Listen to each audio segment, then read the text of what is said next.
Thank you for your comment. I appreciate it.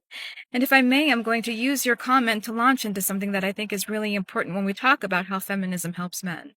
I think it's important to understand that feminism is an umbrella term to describe a lot of different orientations of feminism.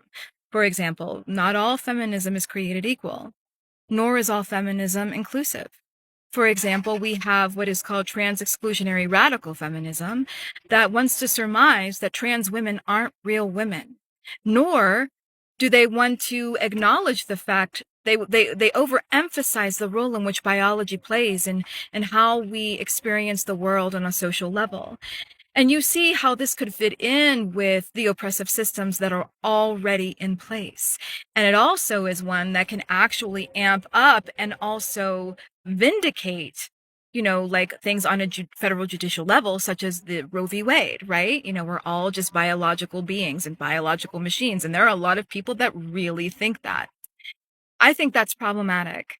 I think that reducing someone to their biology is just another way in which we commodify ourselves. And so that goes into the reason why I feel it is important for me as a white woman who has experienced sexism and misogyny, but does not experience racism, to have a really important practice of malleability. Who needs centered? Who has been historically marginalized? Let's bring them into the center. And let me just take a step back so that I can really inspect my social location and look at it for all the blind spots that it carries. And I think that white men, cis white men, are able to do the same thing. And when we begin to have the malleability to decenter ourselves from the center of experience, like our experience is the default experience in the world, we begin to understand the ways in which systems affect different bodies depending on so many different things: disability, gender, race, socioeconomic status, and the ways in which, our gender roles such as femininity and masculinity are indoctrinated into us with the help of religion and with the help of culture. It does.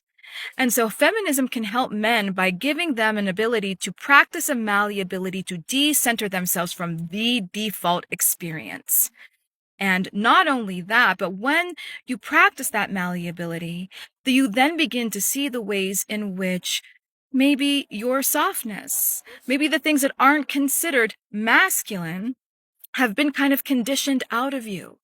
And I'm not saying that it is as simple as how I'm describing it, but it does help men.